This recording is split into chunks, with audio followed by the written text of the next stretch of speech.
Bismillahirrahmanirrahim. Assalamu alaikum.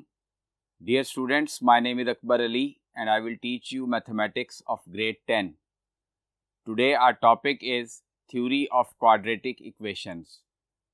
आज के lecture में स्टूडेंट्स एक्सरसाइज 2.6 स्टार्ट करेंगे. बोर्ड की तरफ चलते हैं. जी स्टूडेंट्स, सिंथेटिक डिवीजन की डेफिनेशन समझते हैं. Synthetic division is the process of finding the quotient and remainder when a polynomial is divided by a linear polynomial. अब स्टूडेंट्स यहाँ पे लिखा हुआ है डेफिनेशन में कि लीनियर पॉलिनोमियल से डिवाइड करना है किसी भी पॉलिनोमियल को. तो इससे ये बात साबित होती है कि डिवाइज़र हमेशा लीनियर होगा. लीनियर मीन्स डिवाइज़र में वेरिएबल की मैक्सिमम पावर हमेशा 1 होगी. अब हम लॉन्ग डिवीजन में भी कोशेंट और रिमाइंडर फाइंड करते हैं, लेकिन सिंथेटिक डिवीजन एक शॉर्ट मेथड है कोशेंट और रिमाइंडर फाइंड करने का. अब एक्सरसाइज के क्वेश्चन से समझते हैं कि कोशेंट और रिमाइंडर सिंथेटिक डिवीजन से कैसे फाइंड किया जाता है. तो एक्सरसाइज 2.6 का क्वेश्चन नंबर 1 है, use synthetic division to find the quotient and the remainder when part 1 में डिविडेंड और डिवाइजर गिवन है, पार्ट 2 में भी डिविडेंड और डिवाइजर गिवन है. अब पार्ट 1 में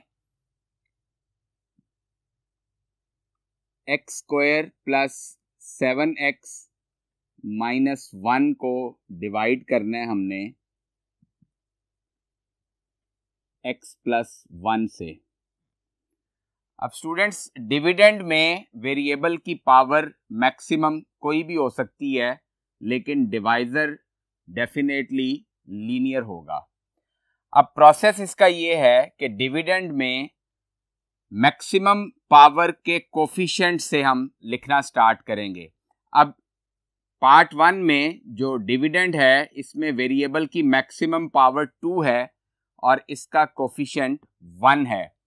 अब पावर 2 के कोफिशिएंट से हमने स्टार्ट करना है और कांस्टेंट वैल्यू तक तमाम कोफिशिएंट्स और लास्ट कांस्टेंट लिखेंगे. कोई भी वेरिएबल की पावर अगर मिसिंग होगी तो उसका कोफिशिएंट 0 ज़रूर लिखेंगे. अगर कांस्टेंट टर्म डिविडेंड में गिवन नहीं होगी तो उसकी जगह भी 0 लिखना ज़रूरी होगा, वरना सिंथेटिक डिवीजन का प्रोसेस कंप्लीट नहीं होगा. अब यहां पे एक्स स्क्वायर का कोफिशिएंट 1 है, एक्स का कोफिशिएंट 7 और कांस्टेंट टर्म -1 है.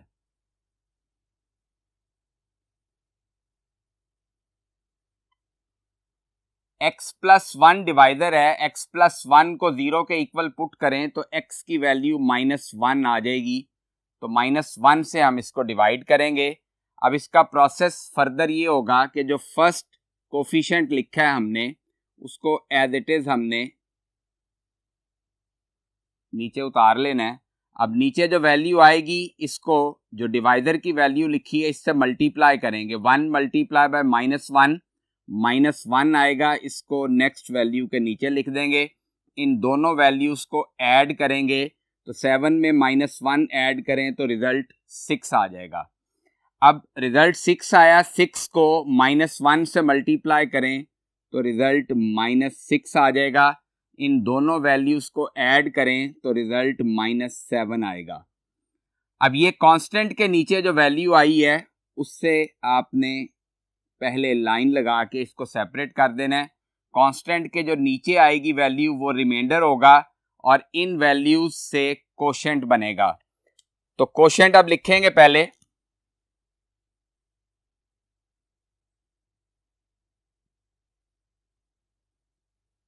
कोशेंट लिखने के लिए डिविडेंड में वेरिएबल की मैक्सिमम पावर 2 थी. एक पावर वेरिएबल की कम करेंगे, x की पावर 1, तो फर्स्ट जो वैल्यू है 1 ये x का कोफिशिएंट होगा और x के बाद डेफिनेटली कांस्टेंट टर्म आएगी तो +6 ये कोशेंट आ गया. और लाइन के बाद जो वैल्यू है -7 ये रिमाइंडर होगा। तो रिमाइंडर हमारे पास आ जाएगा -7। अब स्टूडेंट्स अगर आप इसको लॉन्ग डिवीजन से सॉल्व करके चेक करेंगे तो डेफिनेटली कोशेंट x+6 और रिमाइंडर -7 आएगा। लेकिन अगर क्वेश्चन एग्जाम में सिंथेटिक डिवीजन से सॉल्व करने के लिए कहा गया होगा तो आपको इसी प्रोसेस को फॉलो करके क्वेश्चन सॉल्व करना है। जी स्टूडेंट्स, अब इसी क्वेश्चन का सेकंड पार्ट करते हैं।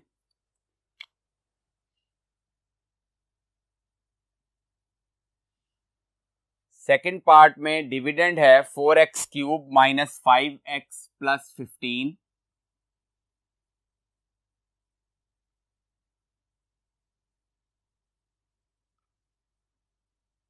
डिवाइडेड बाय डिवाइजर है x+3।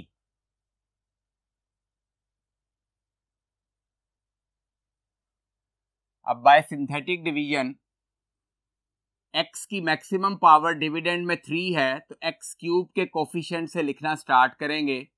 x³ का कोफिशिएंट 4, x³ के बाद x² वाली टर्म इस डिविडेंड में नहीं है तो उसका कोफिशिएंट 0 लिखेंगे, x का कोफिशिएंट -5 और कांस्टेंट टर्म 15।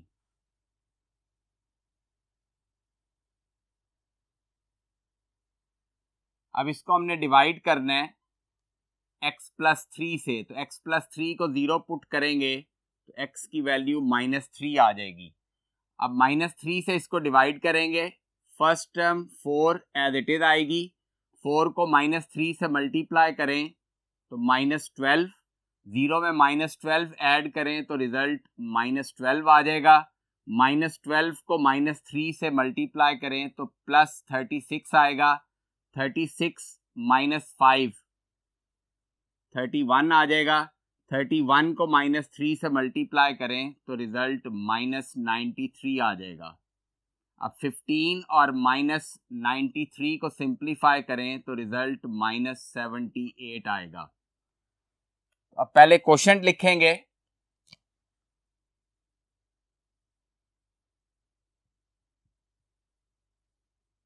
डिविडेंड में x की मैक्सिमम पावर 3 है तो x² का कोफिशिएंट 4 हो जाएगा, 4x², x का coefficient -12, -12x plus constant term 31, तो ये हमारा कोशेंट आ गया और रिमाइंडर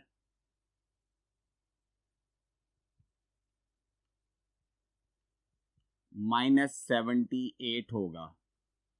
तो ये स्टूडेंट्स मेथड है सिंथेटिक डिवीजन से कोशेंट और रिमाइंडर फाइंड करने का।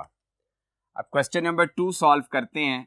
Find the value of h using synthetic division if 3 is the zero of the polynomial 2x³ - 3hx² + 9।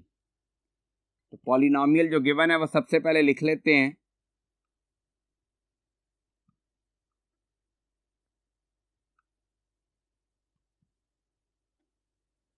अब स्टूडेंट्स 9th क्लास में हम जीरो ऑफ द पॉलिनॉमियल पढ़ चुके हैं। कोई भी स्पेसिफिक वैल्यू किसी पॉलिनॉमियल में पुट करने से अगर रिमाइंडर 0 आ जाए तो वो स्पेसिफिक वैल्यू उस पॉलिनॉमियल का 0 कहलाती है। तो अब हम 3 से इस पॉलिनॉमियल को डिवाइड करेंगे बाय यूजिंग सिंथेटिक डिवीजन और जो भी रिमाइंडर आएगा उस रिमाइंडर को 0 के इक्वल पुट करेंगे तो हमें h की वैल्यू मिल जाएगी।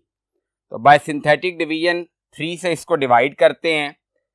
पॉलिनॉमियल में x की मैक्सिमम पावर 3 है तो x³ का कोफिशिएंट 2 लिखेंगे, फिर x² का कोफिशिएंट -3h, x की टर्म यहाँ पे मिसिंग है उसका कोफिशिएंट 0 आ जाएगा और कांस्टेंट टर्म 9 आ जाएगी।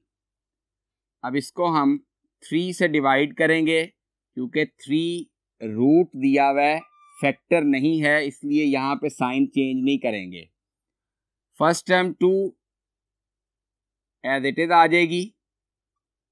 2 को 3 से मल्टीप्लाई करें तो 6 नेक्स्ट टर्म के नीचे लिखेंगे, इन दोनों को ऐड करें तो -3h प्लस 6 आ जाएगी वैल्यू। अब -3h प्लस 6 को 3 से मल्टीप्लाई करें, 3 को -3 से मल्टीप्लाई किया तो -9h प्लस 3 6 आर 18। 0 में -9h प्लस 18 को ऐड करें तो -9h प्लस 18 आ जाएगा। अब 3 से इन दोनों टर्म्स को मल्टीप्लाई करेंगे, 3 multiply by -9h -27h plus 3 multiply by 18 54। अब 9 -27h प्लस 54 करेंगे तो रिजल्ट आ जाएगा -27h प्लस 63। 9 और 54 लाइक टर्म्स थी, इनको ऐड कर दिया, -27h एज इट इज आ गया। अब चूंकि 3 इस पॉलिनोमियल का 0 है, since 3 is the 0 of the polynomial,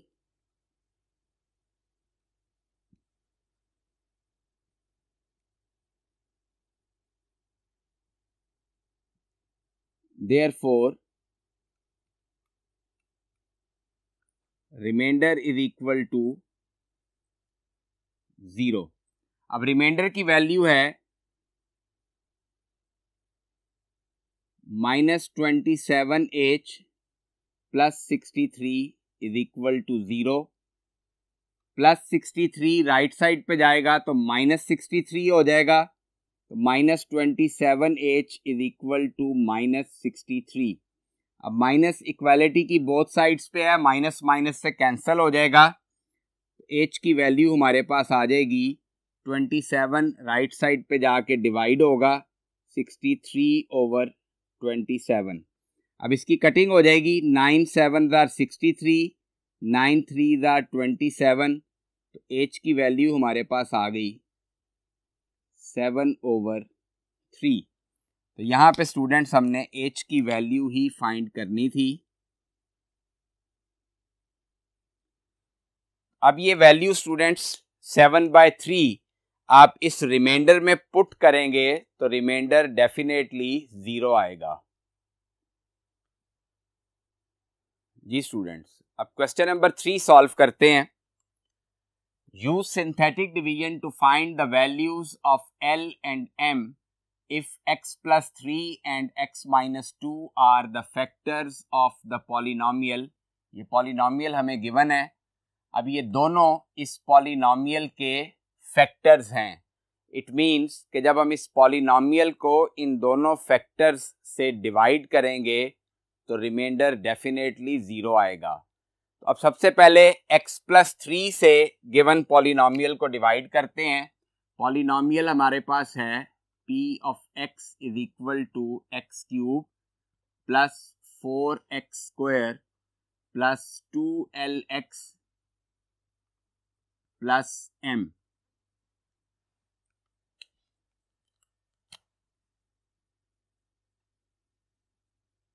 By synthetic division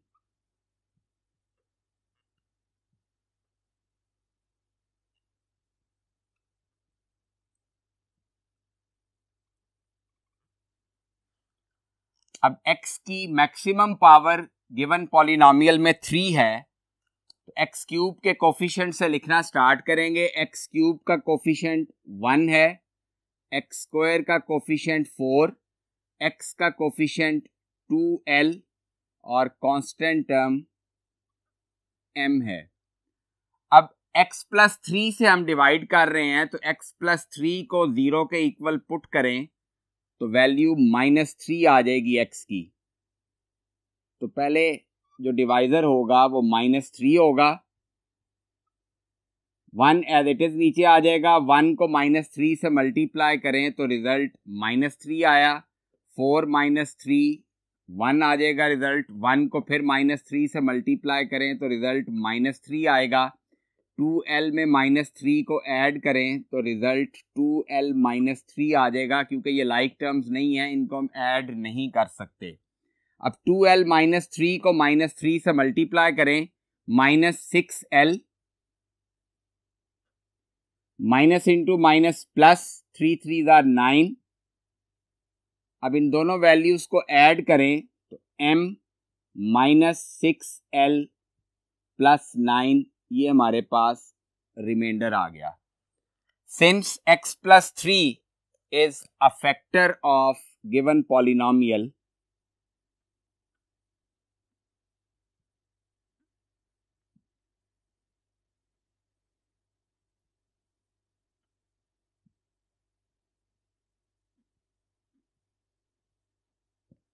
therefore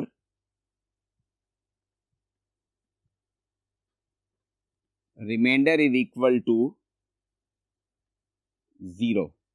अब रिमाइंडर हमारे पास आया है m -6l प्लस 9, तो रिमाइंडर की जगह m -6l plus 9 is equal to 0 आ जाएगा। यहां से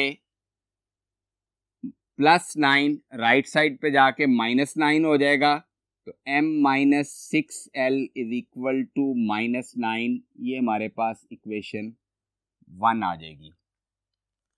अब सेम इसी पॉलिनोमियल को हम सेकंड फैक्टर x -2 से डिवाइड करेंगे। अगेन कोफिशिएंट्स डेफिनेटली यही होंगे क्योंकि पॉलिनोमियल सेम है, तो 1 4 2l और कांस्टेंट टर्म m।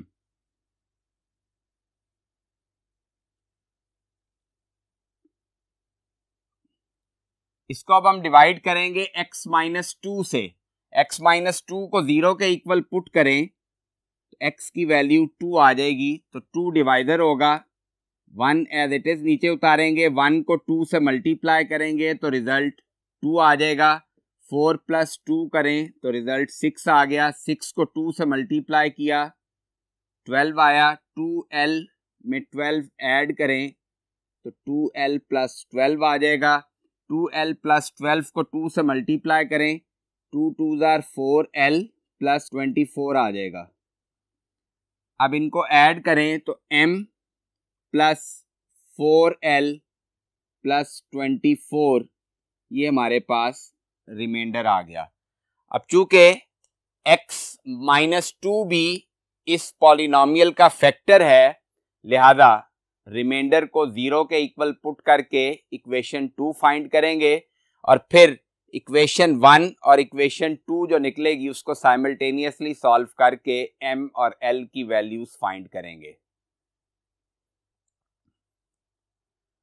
जी स्टूडेंट्स, अब x -2 चूंकि फैक्टर है गिवन पॉलिनोमियल का, since x -2 is a factor of p of x, therefore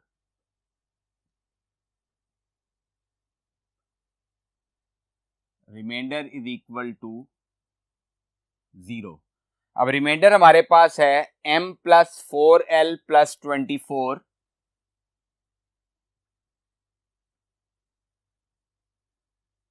is equal to 0। यहां से m + 4l की वैल्यू आ जाएगी -24।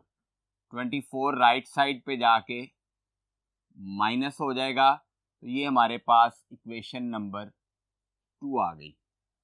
अब इक्वेशन 1 है हमारे पास m -6l is equal to -9 और इक्वेशन 2 है m + 4l is equal to -24।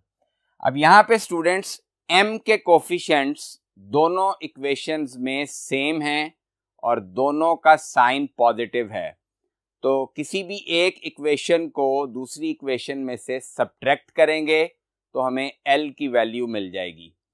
अब इक्वेशन 1 को सब्ट्रैक्ट करते हैं इक्वेशन 2 में से बाय सब्ट्रैक्टिंग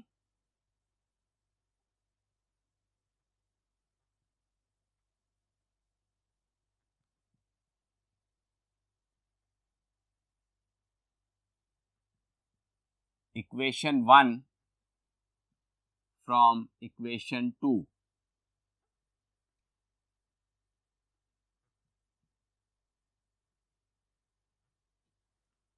अब चूंकि इक्वेशन 1 को सब्ट्रैक्ट करना है इसलिए इक्वेशन 2 को हम ऊपर लिखेंगे m plus 4l is equal to -24 और इक्वेशन 1 नीचे लिखेंगे m minus 6l is equal to -9।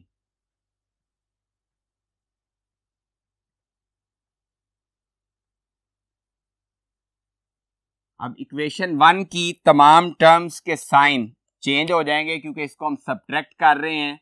यहाँ पॉजिटिव साइन है, नेगेटिव हो जाएगा, माइनस प्लस हो जाएगा और ये माइनस भी प्लस हो जाएगा।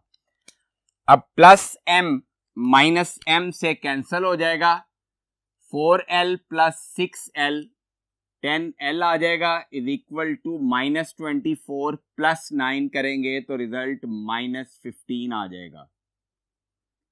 अब 10 राइट साइड पे जाके डिवाइड हो जाएगा, l is equal to -15 divided by 10, तो यहाँ से हमें l की वैल्यू मिल जाएगी। यहाँ कटिंग हो रही है, 5 3 आर 15, 5 2 आर 10, तो l की वैल्यू आ जाएगी -3/2। तो ये स्टूडेंट्स हमारे पास l की वैल्यू आ गई। अब इस l की वैल्यू को इक्वेशन 1 या इक्वेशन 2 में से जिसमें चाहें आप पुट कर सकते हैं। तो putting the value of l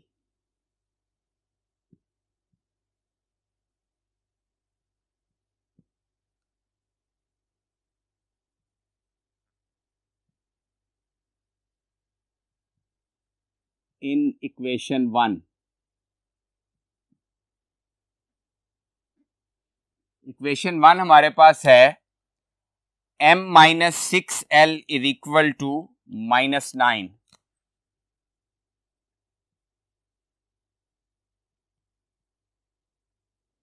l की जगह -3/2 आ जाएगा, m minus 6 into -3/2 is equal to -9। ये 2 और 6 की कटिंग हो जाएगी, 2 3 आर 6, तो m minus into minus plus हो जाएगा, 3 को 3 से मल्टीप्लाई करें तो रिजल्ट 9 आएगा is equal to -9 plus 9 right side पे जाके -9 हो जाएगा, m इज इक्वल टू -9 -9, तो m की वैल्यू हमारे पास आ गई -18।